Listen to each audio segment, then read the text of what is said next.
Hello students, आज की class में मैं आपको बताने वाला हूँ जर्नल एंट्री का दूसरा पॉइंट।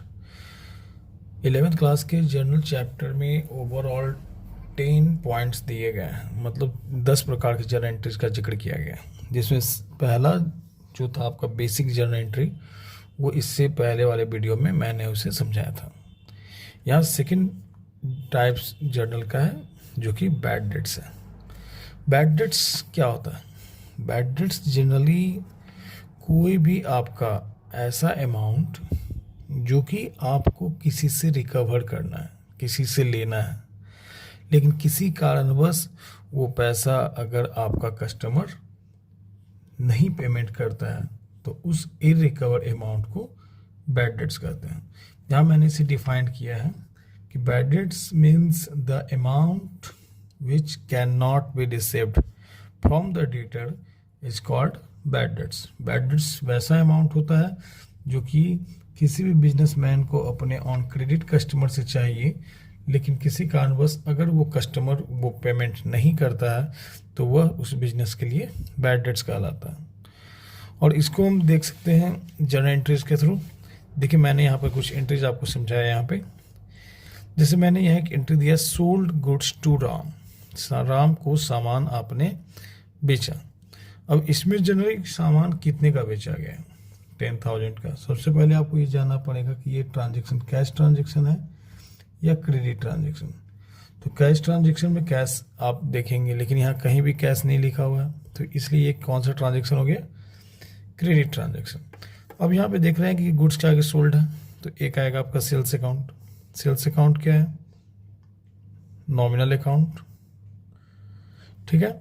और एक है आपका राम अकाउंट। तो राम को आप सामान क्या कर रहे हैं? यहाँ पे बेच रहे हैं, तो राम पर्सनल अकाउंट है, और पर्सनल अकाउंट का गोल्डन रूल्स होता है डेबिट द रिसीवर। तो राम यहाँ डेबिट हो गया, और यहाँ सामान सेल कर रहे हैं, तो सेल करने से क्या होगा?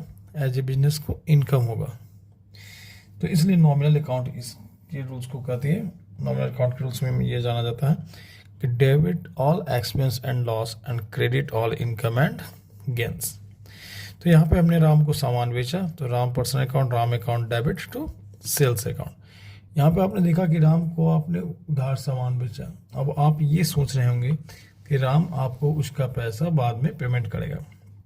अब यहाँ इसके सेकंड एंट्री में आप देख रहे हैं कि amount due from Ram. Ram के पास जो आपने ऑन क्रेडिट सेल किया था 10,000 का, वो पैसा आपका डूब चुका है। एज नाउ बैड, मतलब कि वो पैसा आपका इररिकवर अमाउंट है। तो वैसे सिचुएशन में कौन कौन सा अकाउंट आएगा? सबसे पहले कस्टमर का नाम, जिस कस्टमर ने आपका जो आपका डेटर था, तो यहाँ पे डेटर कौन है? राम है, तो एक राम पर्सनल अकाउंट। और दूसरा अमाउंट आपका डूब चुका है, इररिकवर हो चुका है, तो वो आपका है complete bad debts. Bad debts क्या है? Nominal account. तो नॉमिनल अकाउंट का रूल्स क्या होता है? All expense and loss are debit. तो बैड डेट्स यहाँ क्या हो गया? डेबिट। और राम यहाँ आपका क्या है? गिवर हो गया, क्योंकि राम को यहाँ आपने उधार सामान बेचा था और यहाँ उस राम के द्वारा पेमेंट किया जा रहा है, तो Ram personal account credit the giver. जब मैंने लास्ट बैड डेट्स को डेबिट किया और bad debts account debit to Ram account. तो यहाँ पे ये एंट्री ये आपको बतलाता है कि राम के पास से रिकवर होने वाला पैसा किसी भी कारण इररिकवर हो गया, मतलब कि बैड डेट्स हो गया। और मान लो इन फ्यूचर में राम आपको पेमेंट करता है, जैसे कि अभी आपका ड्यूज है, राम आपके पास कुछ दिन बाद आता है और वो कहता है कि मैं आपको कुछ पेमेंट कर रहा हूँ या टोटल पेमेंट कर रहा हूँ। तो यहाँ पे दोनों केसेस हैं। पहला आपका आता है पार्सली पेमेंट। पार्सली पेमेंट में क्या होता है कि राम आपको टोटल पेमेंट नहीं चुकाता है। जैसे मैंने यहाँ पर एग्जाम्पल दिया है कि राम के पास बकाया आपका था 10,000 रुपये। अब राम आपको कितना दे रहा है? कैश 6,000 रुपया दे रहा है। तो कैश रियल अकाउंट आपके पास आ रहा है, debit what's comes in, cash आपके पास आ रहा है, डेबिट हो जाएगा। उसके बाद आपको लेना था 10,000, लेकिन आपको मिला कितना? 6,000। तो 4,000 आपका हो गया bad debts. Nominal account all expense and loss are debit, और राम आपका यहाँ गिवर है टू राम।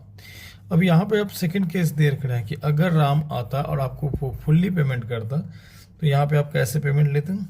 कैश आपके पास आ रहा है, कैश अकाउंट डेबिट, और to bad debts recovered account. तो यहाँ पे आपने देखा कि यहाँ पे ये ओवरऑल एंट्रीज बैड डेट्स का था। ठीक है, थैंक यू। अब